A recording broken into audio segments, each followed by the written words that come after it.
technical assistance here, please. This is the real GDP growth. There has been quite a markup increase in the GDP growth over the last 4 years.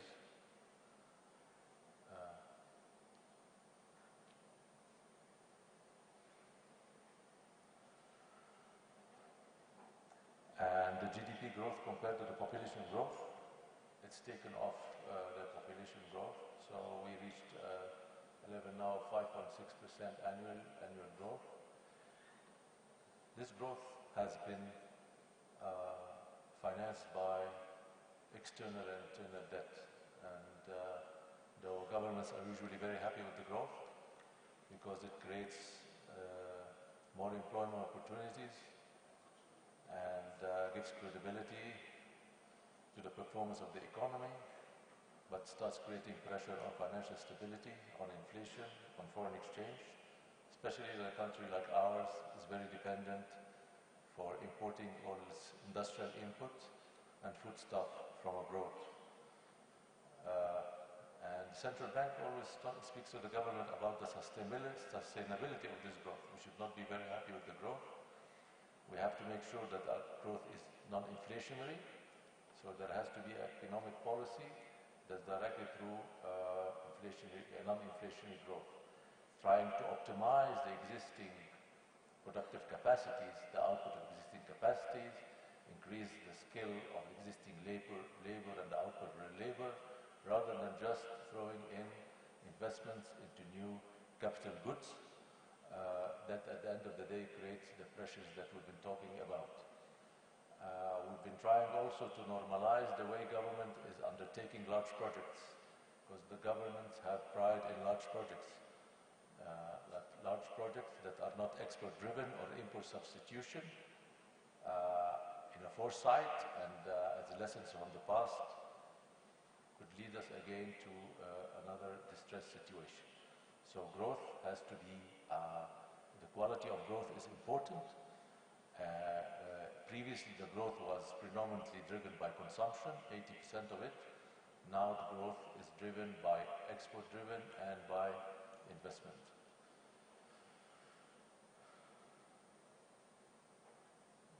The headline inflation also, due to the reforms that have taken place, at the initial time of the reform inflation has outbroken. It reached 35% for the headline inflation and reached 30% for the core inflation. And inflation, the last inflation figures that I have is that headline inflation achieved 9% and headline inflation achieved also 6%. The inflation outbreak was due to the depreciation of the local currency by over 150% at the time of the floating the exchange rate, and also due to implementing the subsidy reforms, especially for the fuel and for gasoline, which is the country dependent on through imports. So the central bank monetary policy has tackled inflation very firmly, and we have hiked interest rates substantially. This was not easy politically. There was a lot of resistance from the business community. The business community is always very loud, and the media. So there was a lot of resistance for the reforms, for the impact of the reforms on inflation, for the decision to hike up interest rates. The central bank has been under a lot of pressure, tremendous pressure, because of that reason. We have not started yet easing monetary policy. We have been trying to be conservative in making sure that the easing will be consistent and will stay, and the fundamentals are there for this purpose. Our economy is a medium-sized open economy. That's why we're dependent on internal currency generation as well as external financing. And in terms of the external financing, we've been trying to divert the financing towards the international capital markets rather than portfolio investors, in order to provide duration for the economy, provide more stability. And I personally consider the sovereign bonds that are issued for 20 and 30 years is better than the FDIs. Or they are under an arm's length, it is accessible. The pricing and the returns on the debt is much lower than the return given to international investors on the equity. Equity investors seek returns between 18 and 25% on the foreign currency. So I believe that the capital markets is a very good resort for our countries in order to provide longer-term financing for reasonable pricing and giving stability for the longer term. The unemployment rate has therefore, because of the high growth figures, fallen to almost 8%. At the peak, we reached 13.2%. Of course, this is a 50%, almost a 50% improvement. But this aggressive improvement had to do with a lot of project investments, which was coupled with a tremendous increase in the external debt, which reached really its upper ceiling in the view of the central bank.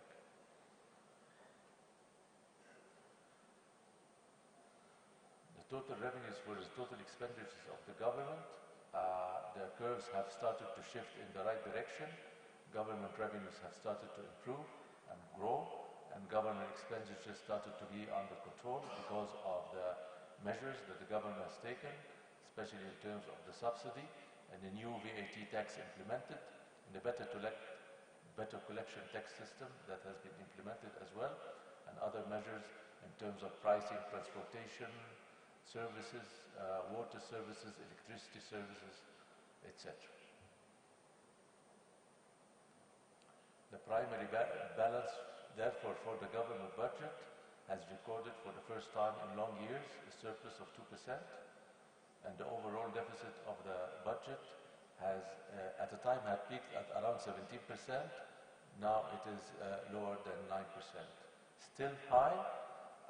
Government is happy with the progress, but we have to recognize that these are still very high levels compared to a number of African countries even who've been able to manage budget deficits at much better levels. The total government debt also as percentage of GDP has fallen due to the growth in GDP. Still high level of government debt. It used to be more than 100%, and this is the vulnerability we have in our economy. This is the vulnerability that created the inflation. This is the vulnerability that created a foreign exchange crisis, and this is the vulnerability that is putting pressure on our financial stability. The balance of payments have also witnessed a tremendous improvement, especially in the current account. At a point, the current account was at a deficit of 6.2%. We have reached a deficit of 2% plus. This improvement was a direct result of the big depreciation in the currency. We have tried to convince the government before to try to normalize. We have free trade agreements. We are in the WTO, and we have free trade agreements with Europe and many counterparts. And this really has opened our economy before it was ready to be able to face and stand up to imported production. And this has therefore, now with the depreciation and imports have become more expensive, there has been room for the SME and industry and large industry to perform better, and our ex-trade deficit has improved, not substantially, but also the current account balance have improved because of the confidence that was restored into the economy because of a new successful foreign exchange regime. The capital account has witnessed also growth because of the confidence of international investors, especially the portfolio investors. And despite the shock of 2018 emerging markets, Egypt has fared well in terms of the level of portfolio investments in the country. The portfolio investors now started to take longer-term exposure on the local currency government paper for 5 and 10 years, which also start to give a little bit more stability in terms of these funds.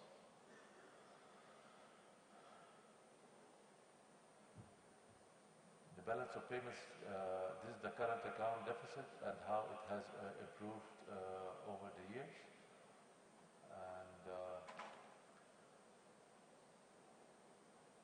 And these are the balance of payments development, the current account deficit and its percentage to GDP. And I said the current account deficit has fallen down to 2.4% of GDP. What's important that we try to sustain this. The consumption market has started to absorb the price hikes and start to recover in terms of the consumption levels, not to the previous levels, but this is something that we are watching very closely.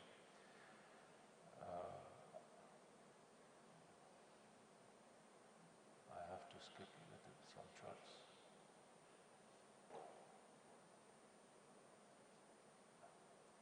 The currency, the Egyptian currency has performed quite well this last year due to the balance of payment and to the current account. The strengthened currency is due to the resources of the economy from foreign exchange has far exceeded the consumption and uses of the country in terms of foreign exchange. And as a result of that, the international reserves have increased substantially. We'll have a chart on that. This is our foreign exchange rate and how it has developed. This is the pricing of our international credit default swaps, which shows that improvement. It's improved by more than 50% because of the restored confidence. This is our external debt of GDP, and this shows you that the last year's growth was really funded by international borrowing, which actually is not sustainable at the same level over the next years like before. And we have set for ourselves a ceiling for our external debt. Our external debt to GDP is within the medium range according to IMF, medium countries, but in terms of compared to exports, it's low.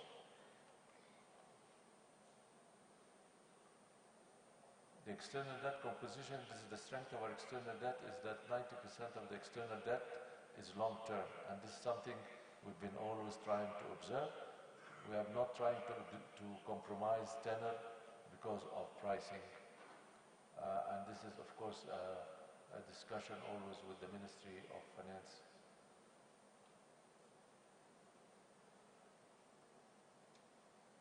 Egypt's sovereign ratings have improved because of what the rating agencies have been perceived, but we are still at the B2 level by Moody's and Fitch, and S&P also has improved. Egypt was before double B+, but we're trying to struggle now to come back to where we were in 2011. Thanks. The challenges now is the level of external debt, and the discussions today in the panels were about external debt. And we, as central banks, we are cognizant of the risks of increasing external debt in Africa, in our countries. But what I would have wanted to see in the discussions, what should we do about this? Because it's always a struggle between government and central banks. And I hope that our colleagues will share with us in situations like that what are the recommendations to handle governments versus their aspirations for growth and for more investment. Thank you. Yeah, thank you, Governor.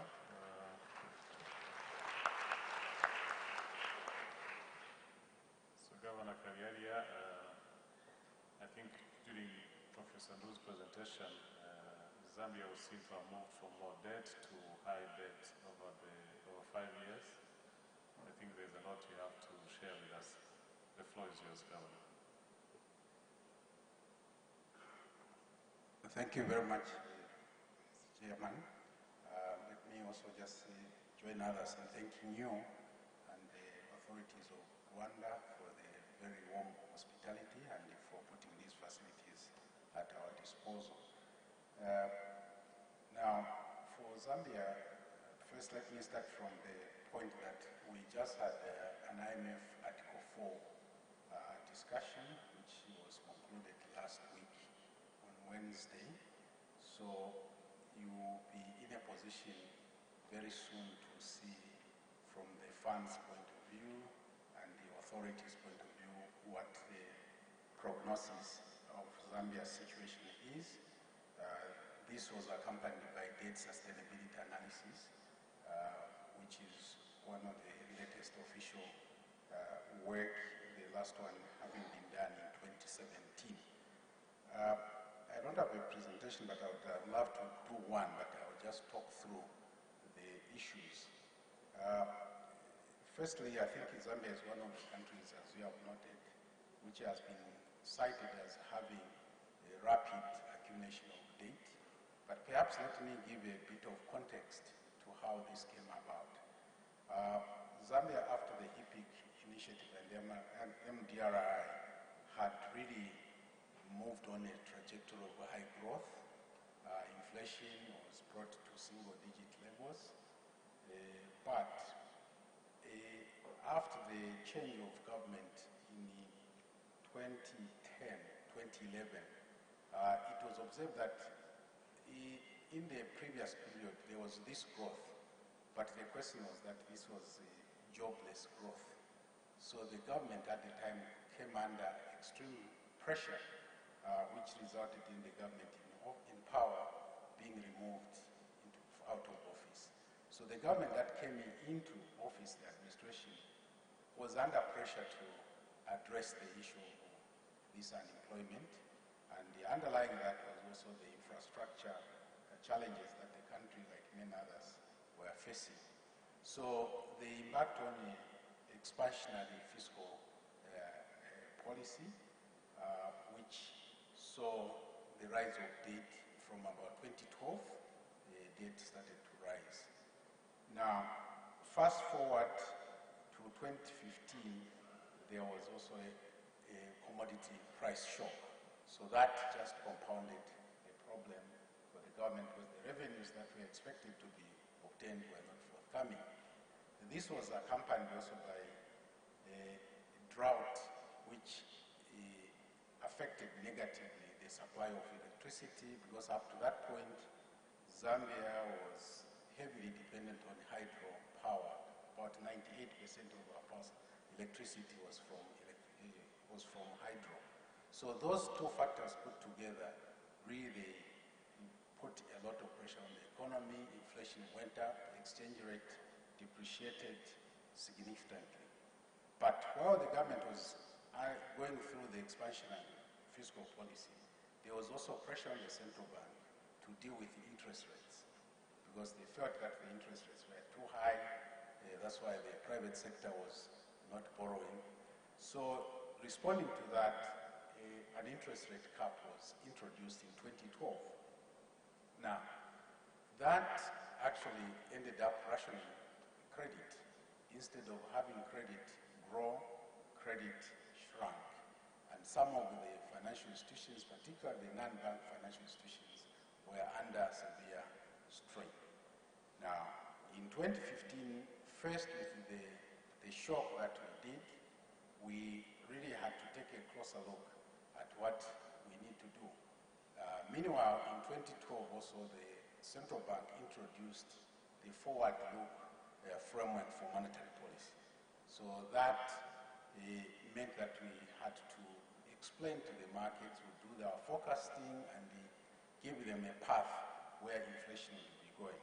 So in 2015, first with this problem, we felt that the issue of fixed interest rates could not hold. So we pushed and we were able to remove the interest rate cap. Now, up to that point, we still didn't have really central bank independence by law or even by constitution. were just operating on the basis of the relationship that the governor had with the Minister of Finance, which was very decent, but pressures did not seem to subside. So in 2016, a new constitution came into force, wherein the independence of the central bank was spelled out.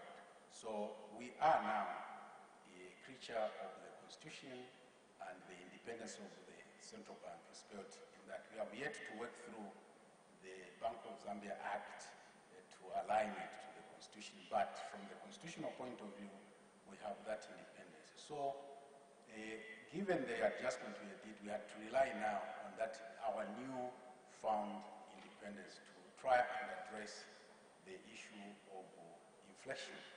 And we did indeed take very hard measures, raise the policy rate, which obviously was not very welcome news. We had some fights with the colleagues from the Ministry of Finance, even from State House, saying that, why are you doing this? But we argued that we had a mandate which was given to us that we must contain inflation between 6 and 8%. But at that point, inflation was at the highest, it had reached 22.3%. So we said we had to use the tools that we have. So that channel, I'm happy to say that in spite of those pressures, we are able to raise the policy rate, and by 2016, 2017, we were able to bring inflation back to single-digit levels. So the channel which I'm trying to say here is the policy rate channel, where there is this pressure, where the central bank wants to raise interest rates so that you contain inflation, sometimes can come under pressure. And I think we had that experience. But going forward, we were able to address that. The other area where we have seen the pressures on monetary policies, the seniorage channel, where when you have fiscal deficits, you would expect that there will be monetization of that. Our experience has been that this hasn't worked that way, because the deficit that the government has been running has not been monetized by the central bank.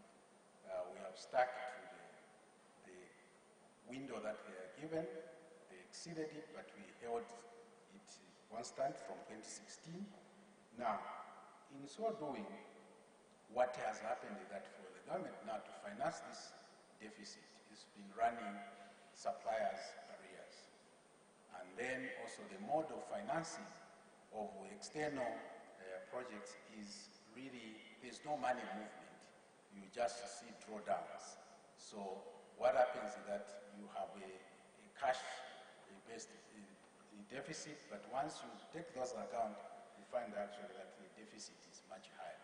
So that means that the monetization hasn't occurred, but the government is getting a free loan from the suppliers. Now, this has gotten to the point that now it's no longer just suppliers. What is happening currently is that the civil servants, or should I say the public sector's workers, who have memorandum of understanding with the financial service providers, are not getting their remittances remitted. So you find people have their pay slips will show that they have paid their loan, but in effect, that money is not remitted to the banks and the non-bank financial. So that is creating now pressure on the financial stability, because non-performing loans now are rising as people are not able to service their debts.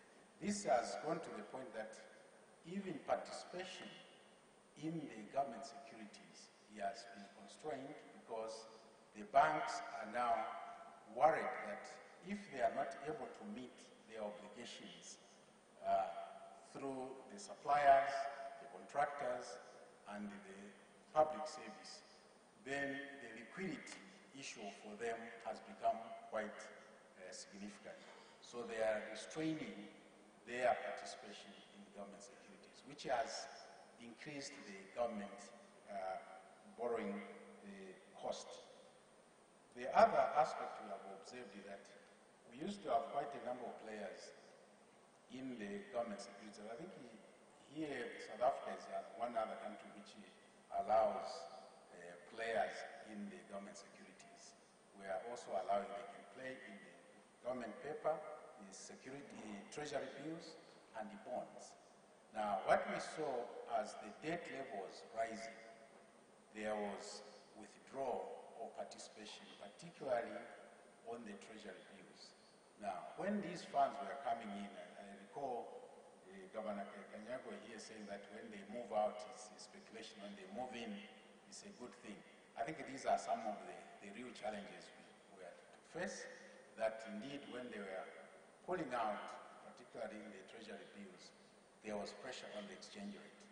And that then adds to the debt burden, because with the depreciation of the exchange rate, you find that the government now has to come up with more kwacha to be able to service their debt. So that has added another. So for now, we don't have any players in the treasury bills, in the non-residents that is, but they have remained in the government bonds. Now, somebody I think also mentioned here that we don't have the secondary market for this, but there are ways in which they find their to externalize them, and they'll sell their debt to others, not necessarily in a formalized kind of arrangement, but we can see the players who come in the market that they have been in that transaction. So that is also putting pressure on the finances of government. Now, the other aspect is that the debt service has risen so much that under our laws, debt service is number one. Debt obligations rank first. And we introduced the Treasury single account. So the mechanisms are such that when revenue is brought in, first call is on debt service. So everything else comes second. Now, the money which remains after that is not sufficient to go around. Hence again, the pressure on these non-performing loans. So we are in a conversation with the government how to prioritize this. But we have another challenge we actually have observed, that the contractors are mostly non-resident. So even when the government pays the contractors, the money tends to end outside. So quite apart from the debt service, which comes through the channel of the government, the contractors also, when they are paid, they come into the foreign exchange market, which puts pressure on the exchange rate. So all I can say that there have been some resistance on the monetary policy front in terms of avoiding the direct pressures on the central bank financing, the government operations. Also in terms of controlling the interest rate, we have insisted that you gave us a target, so we have to meet that target and we have to have that leeway. But that is raising the cost of funds. Interest rates are going up, which puts a squeeze on the private sector. So growth, which happy to see that in the case of Egypt is growing, ours has been constrained. We are now talking of growth, as you see in the documents, is less than 2%, which is very, very low given the population pressures. So all I can say, Chair, I could say more, but I can see you are looking at me in terms of time, is that the financial stability challenges are real because the non-performing loans are going up. We have managed to get them down to below 10%, but they are still high enough, particularly in the non-bank financial sector. They are much, much higher. They are in the 20s. So that is one of the areas we want to focus on now. Our advice to the government is to try and deal with this issue of not accumulating new debt, and also be very selective what debt they incur. But I think as you see in the documentation, the government has undertaken not to contract any non-constitutional debt. But the pressure has been that even when these pronounces, action on the ground has been very slow, and in the meantime, there is a gap between what is said and what is done, and what that is doing is raising the cost of running government, because the players out there, they are pricing this in their offers to the government. I must also quickly add that, Chair, over the time, the government is rated by the rating agencies. So they have not stopped issuing their ratings, and consistently we have been rated low. So it's a downgrade, which adds more pressure when that news comes up. I have no doubt that also when the IMF report will come out, there will be that pressure on the exchange rate, but we feel that adjustment is inevitable. It's something which we have been talking about, but it has not happened. We almost got to the point where we are signing an agreement with the fund on a program in 2017, but it didn't work out. So we are now cultivating the situation where we could do that. The central bank played a key role here in sensitizing the market in terms of the need for that adjustment. And now there is actually acceptance, but it's the issue of the government now taking on that measure. At the risk of exposing my colleague, 2 weeks ago, one of my deputies was made the Minister of Finance, so there is a lot of expectation that maybe he will answer those questions that we are raising together about not doing what was expected to be done. So the pressure is on, and we are hopeful that the situation can be reined. When you strip all this, the prospects for the country are quite bright, but we have to go over this storm, which has delayed the growth of the economy. Unemployment is on the rise.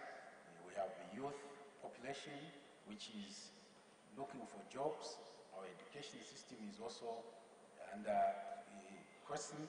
So, Chair, all I can say that from the monetary point of view, we have some successes, but the financial stability, I think, is a major threat. And for us, I think we have made financial inclusion one of our key objectives for the next round of our strategic plan. And finally, I think we are saying that to government is that you need to hold the line in terms of, but this mobilization of domestic resources, there's always this feeling that is not enough, but we feel that expenditure also has to be contained. Otherwise, we will not be able to meet the aspirations of the country. I'll pause there, Chair. Thank you.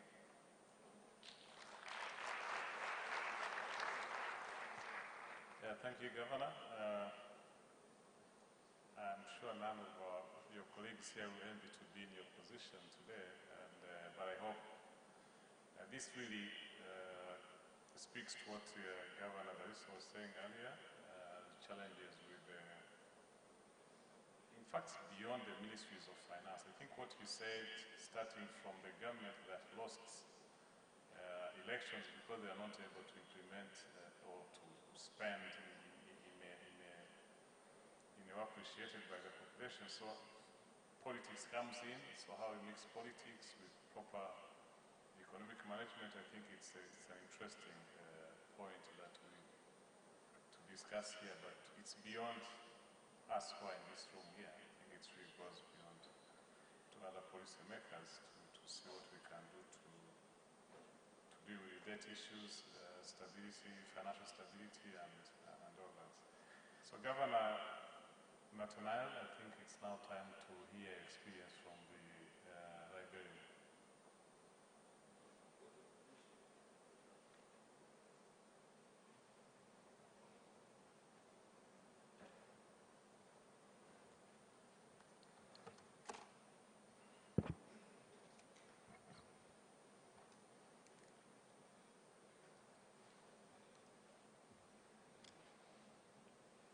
Mr. Chairman, distinguished colleagues, technical committee members, ladies and gentlemen, on behalf of the Liberian delegation, let me express how pleased we are to be here in this beautiful city of Kigali Rwanda, to participate in the meetings of the Association of African Central Banks. I extend deep appreciation to His Excellency, President Paul Kagame, President of the Republic of Rwanda, and the people of this great country. Special thanks also go to my colleague, Honorable John Ugamba, Governor of the National Bank of Rwanda, for the warm hospitality accorded us. I'm also grateful to the Honorable Governor for inviting me to serve on this panel of this year's symposium of the AACB on the theme Rising African Sovereign Debt Symposium, Implications for Monetary Policy and Financial Stability. Mr. Chairman, distinguished ladies and gentlemen, this symposium could not have come at a better time, considering the rising debt profile of some of our member countries and the increasing debt risk that we face as a region in the wake of the tightening global financial conditions, trade tensions, and weak external performance of most of our economies. As we discuss this theme, let me begin by pointing out the recent assessment of the African Development Bank in its 2019 African Economic Outlook. I quote, "Africa's debt is rising, but there is no systematic risk of the debt crisis. While this assessment may be consoling, it does signal a warning sign that policymakers in Africa need to be more proactive in ensuring that we do not allow ourselves to get to the heavily indebted poor country hippie situation, which is reminiscent of the dark economic days of most African countries."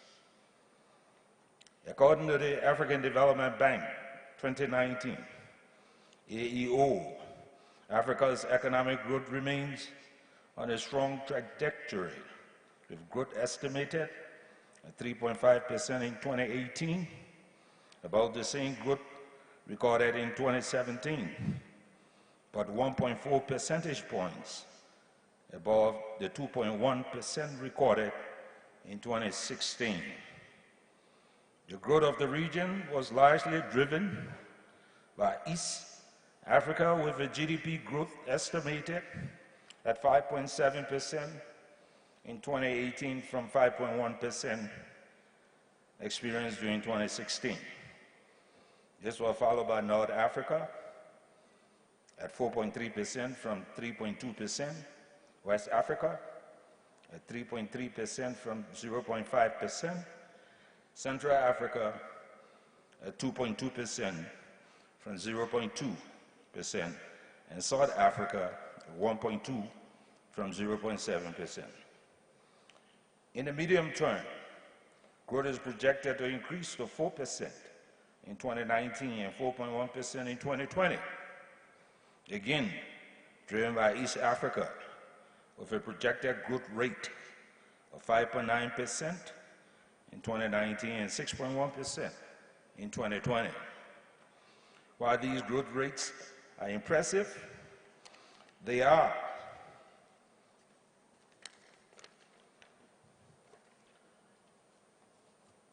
address the unemployment and poverty challenges of the region. Moreover, the region remains exposed to negative and adverse global developments, which are likely to increase the debt profile of member countries. Governance, as we are aware, sovereign debt can be classified based on the duration until its repayment is due.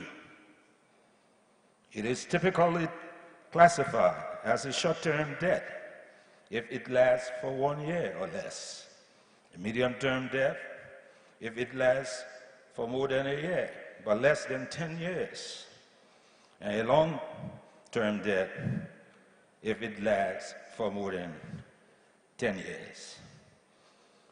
Countries that are less credit-worthy compared to others directly borrow from multilateral financial institutions like the World Bank, International Monetary Fund, and other international financial institutions. Countries with higher inflation and unpredictable exchange rates often issue debt instruments with higher yields to attract risk-taking lenders. An unfortunate change in exchange rate and overly optimistic valuation of the payback from the projects financed by the debt can make it difficult for countries, especially sub-Saharan countries, to repay sovereign debt. Therefore, it is imperative for governors, some governments, to properly assess the risk involved in taking sovereign debt, since countries that default on debt payments do have difficulties obtaining loans in the future. As we discuss this important theme today, it is worth reminding ourselves about the experience of HIPAA to guide us in responding to future debt crisis in Africa. The event that led to HIPAA and the Multilateral Debt Relief Initiative, MDRI, we started more than 5 decades ago as a result of public spending by some countries that had gained independence to stimulate the economy through rapid investment in industry and infrastructure projects. The heavily use of external debt supported this spending as policymakers rely on future export earning and economic growth to improve the capacity of a service.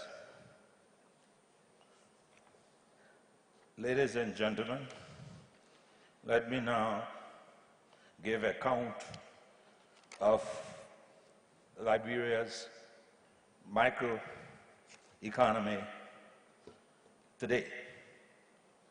The Liberian experience.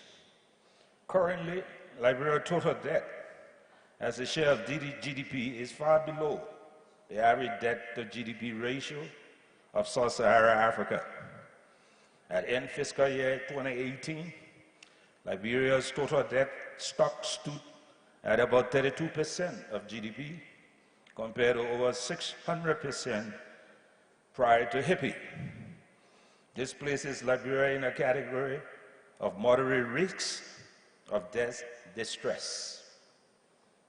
Borrowing to finance development needs has been a serious subject for the Liberian government.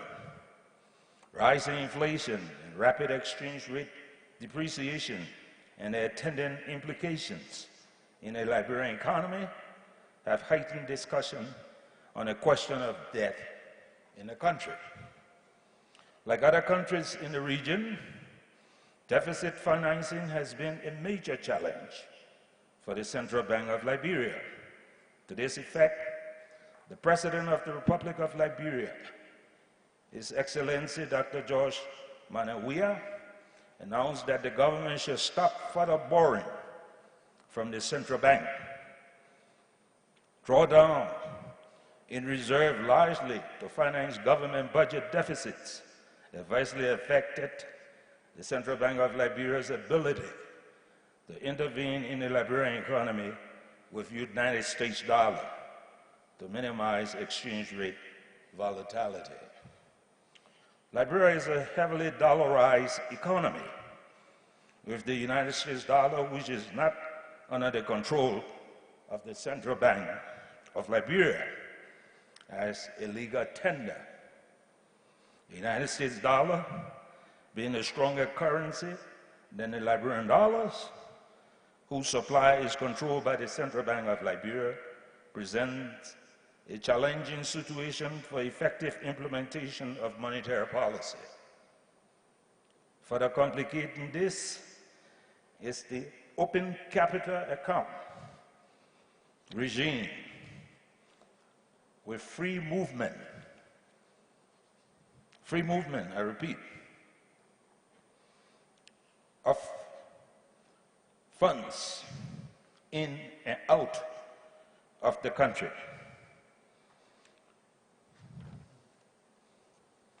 The Central Bank of Liberia Act of 1999 grants the Central Bank of Liberia operational autonomy and independence to implement monetary policy and pursue price stability as its principal objective.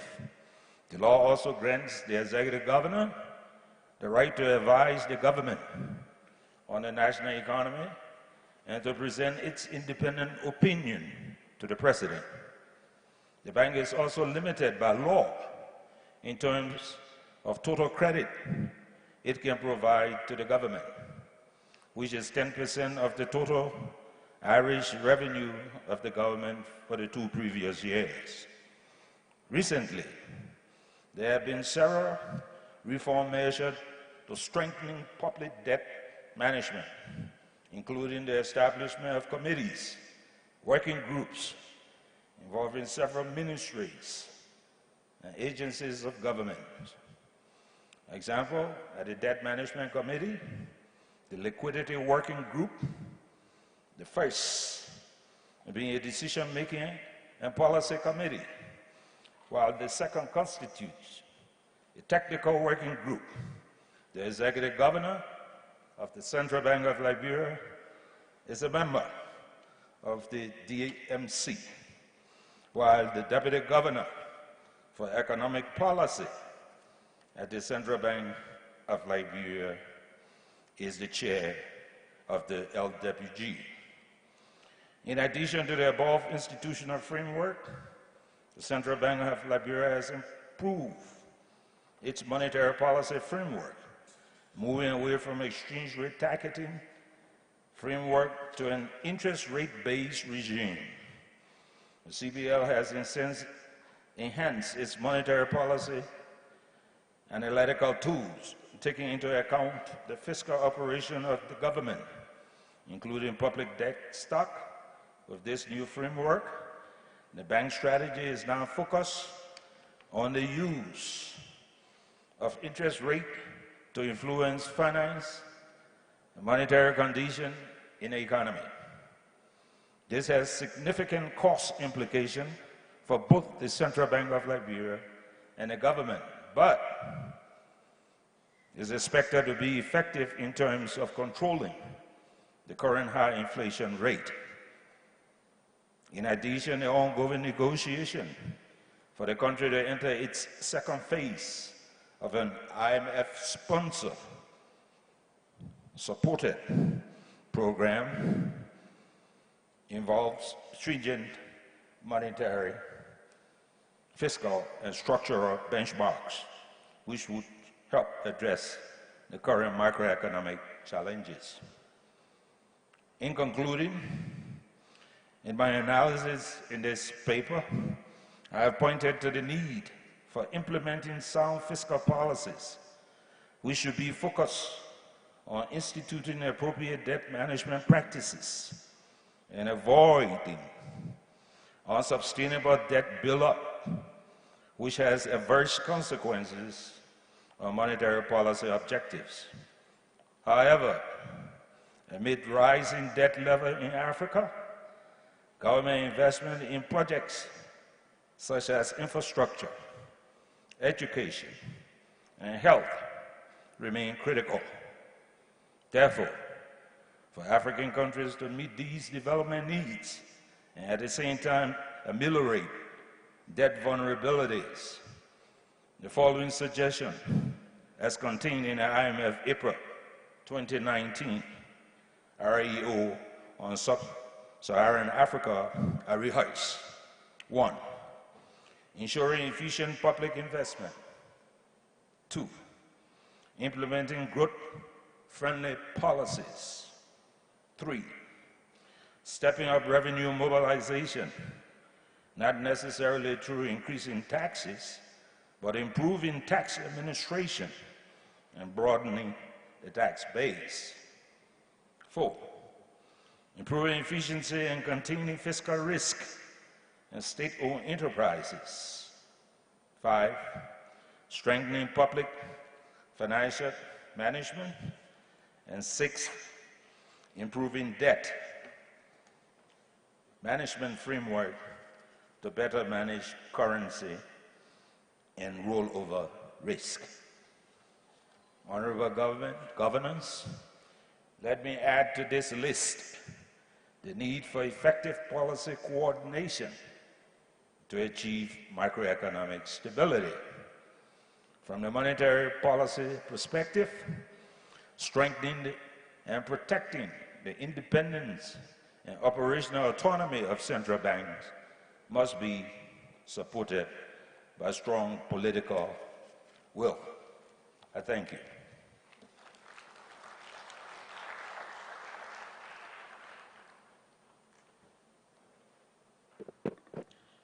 Thank you, Governor. We have about 20 minutes to the end of this session. As I said, we can now open it up to comments to any topic that was discussed today, or sharing your experience. But because of limited time we have, I request that whoever requesting to reserve this, whoever takes the floor.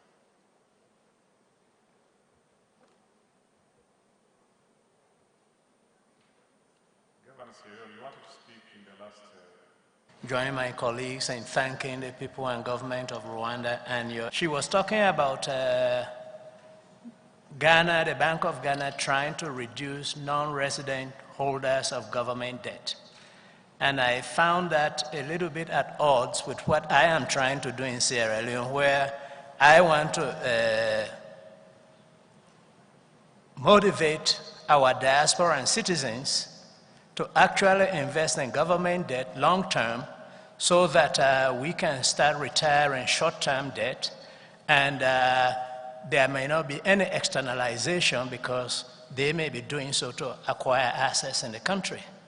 But she told me that they make that distinction too, so I didn't think that there was a need to ask that question.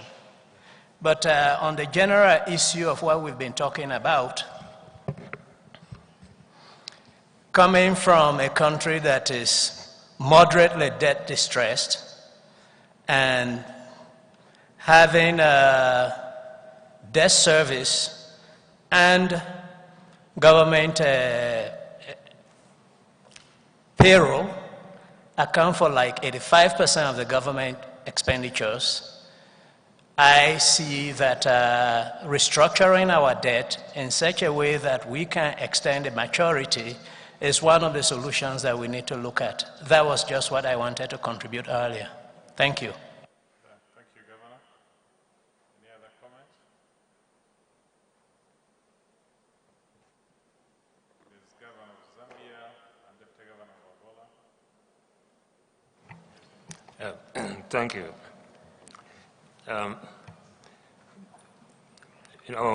When we talk about debt, sometimes you see even central banks, you see government will be owing central banks money. So I think that is where we also have to look at central bank financing of fiscal deficit is a good starting point for central banks if we can control that, eliminate it, because it's very destabilizing. What we did, for us at the moment, there is no overdrawn balance. No overdrawn balance is allowed. If you borrow from central bank, you pay at market interest rate. So monetary liquidity management, we separate treasury bills for public sector borrow requirement and also for liquidity management for monetary policy. These are separate. We are bearing the cost of borrowing for liquidity management for monetary policy. Central bank is bearing the interest. Public sector borrowing requirement, that interest is borne by the government. The two are separate. To ensure that it's effective, no overdrawn balance is allowed. In fact, we stopped the financing. Any borrowing is passed to the market rather than from the central bank. And it has been helping us maintaining stability in the economy. So this is a very good policy we are implementing. And of course, another thing I want to talk about, the debt we have, you see Gambia's debt is a legacy debt inherited from the past regime. So the issue of governance is very critical here.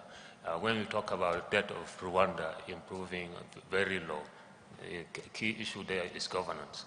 So I think this is very important, area which we need to work on very well. If that is improved, obviously, we'll see more other things will fall in place. This is very, very important. And the most important part also is to maintain confidence, because domestic debt, what is important is to be able to roll it over. This is very important. And to be able to roll it over, you need to ensure that market still believes that it will be paid. If there is, people start shying away from government papers, obviously, there will be serious disruptions for monetary policy.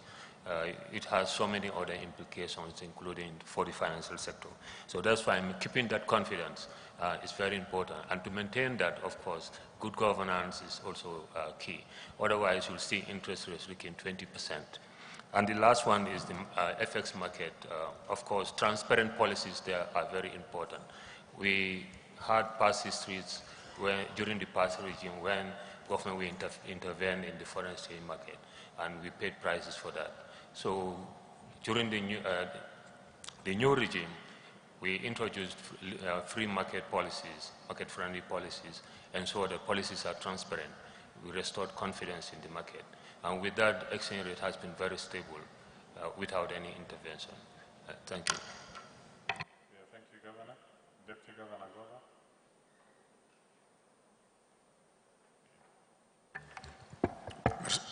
Merci, Monsieur le Président.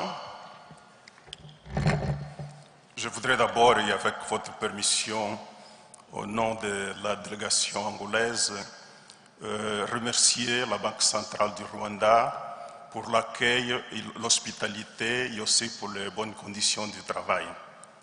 En fait, la question que je voudrais colloquer, en partie, le gouverneur qui m'a précédé, il a aussi touché sur cette question. En fait, c'est un rapport avec les clivages qui existent entre la Banque centrale et le ministère des Finances en ce qui concerne l'endettement et la gestion de la dette. Nous, en Angola, nous réalisons toutes les semaines des réunions de concertation entre le ministère des Finances et le ministère et la Banque centrale en ce qui concerne la politique fiscale et monétaire. Mais ce qu'on constate, c'est qu'à chaque fois qu'on a à discuter des questions qui sont en rapport avec le recours à l'endettement ou même la gestion de la dette, il y a toujours un clivage. Alors, je voudrais en profiter de ce forum pour voir s'il y a-t-il des expériences dans lesquelles ce clivage a pu être évité. Merci beaucoup, Monsieur le Président. Yes, Governor Haiti.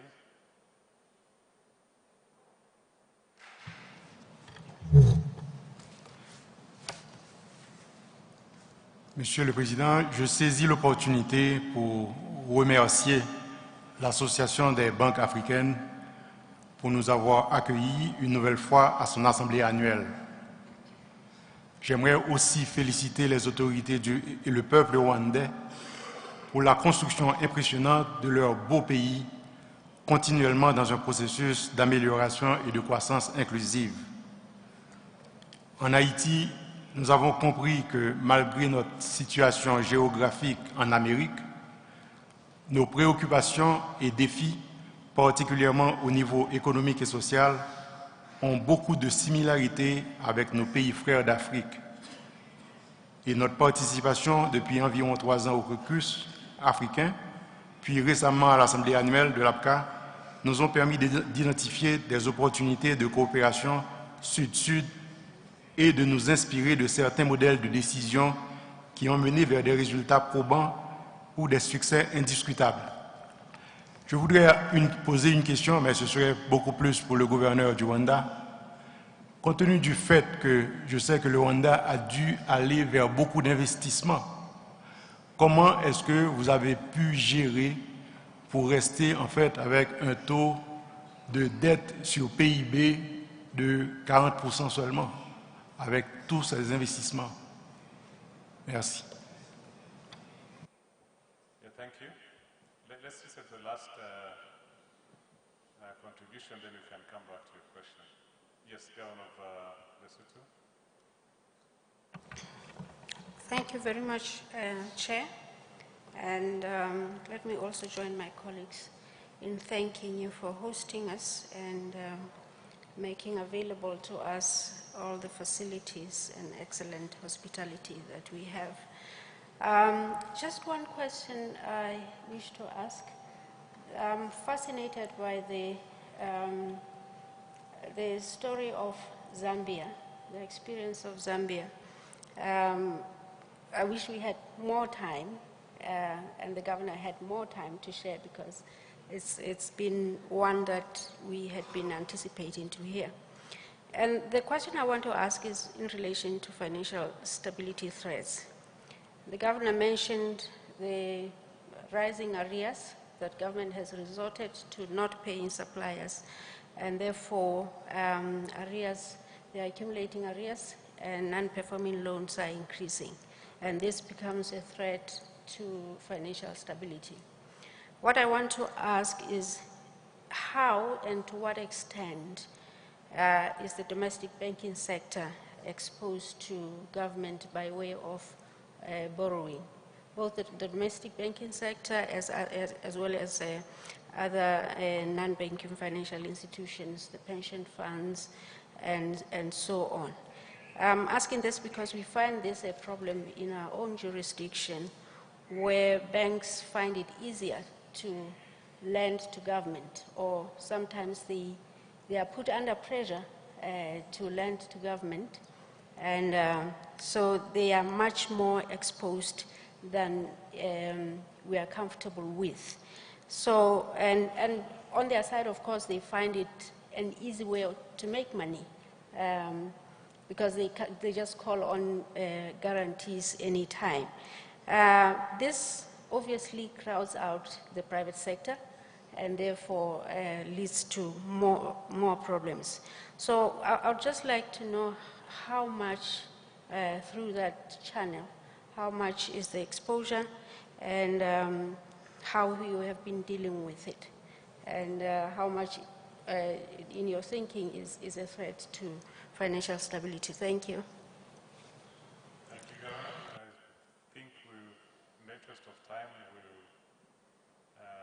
end at that in terms of contributions from the audience, so we'll come back to the panel to answer the questions. I think let me start with a question from the Governor of Haiti, asking how Rwanda is able to make the investments we've been able to make and remain with the low debt situation. I think it's all about the public finance management discipline.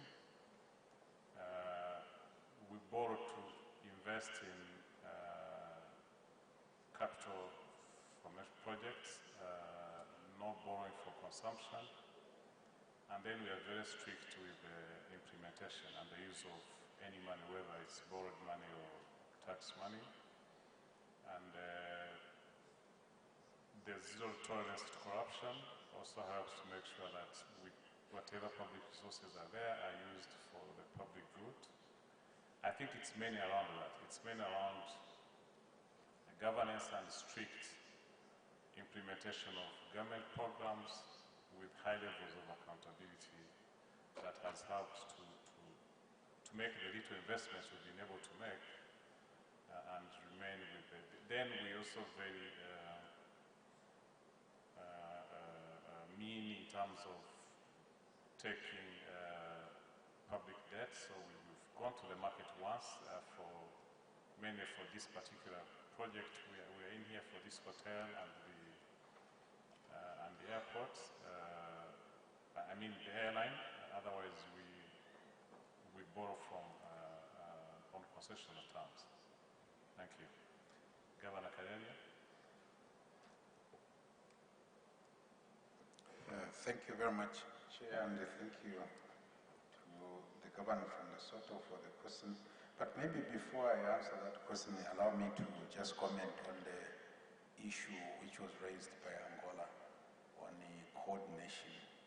I think this is one of the challenges I think many of us face. Following the HIPIC process, we did enter into a direct memorandum of understanding with the government on how our relationship will be governed, particularly on the issue of access to central bank funding. Our access is a lot higher than what Gambia has shared. Here is 15% of previous year ordinary revenue. Now, what we observed was that if there was no link to the inflation concerns, then it would be our burden to bear. So what we did was that in that memorandum of understanding is that they would access at the previous month's inflation rate, monthly, year-on-year inflation rate, plus 2 percentage points. At first, there was quite a lot of resistance because inflation was quite high at the time. But as inflation was coming down, I think they found that it was a better way to do that, such that they were even anticipating. But I think the issue of coordination still remains a challenge, even with that. What tends to happen is that you have these meetings, you agree on things, but follow-up and implementation tends to lag behind. And you only meet sometimes when there is a crisis, that's when you'll be able to meet. So coordination is there, but it's not effective. You get all these things, but really to ensure that you deliver on what you agreed is always with a lag, and that creates, in the meantime, some challenges. I don't know how others, but I just thought I should share with you our experience in that space. With regard to the issue raised by Governor from Lesotho, yes, I may not be able to give you the exact amount at this point, but what we have, just to give you a sense of the level of debt we have, I think it's 18.3% total. The 11.3% of that is external, 18.3 billion, and 7 billion is domestic, broken down into the treasury bills and the bonds mostly, but there's a bit to do with the government guaranteed debt. Now, one of the ways the commercial banks have come around the issue of not being left dry is that whenever they extend support to the government, they will demand to have some security.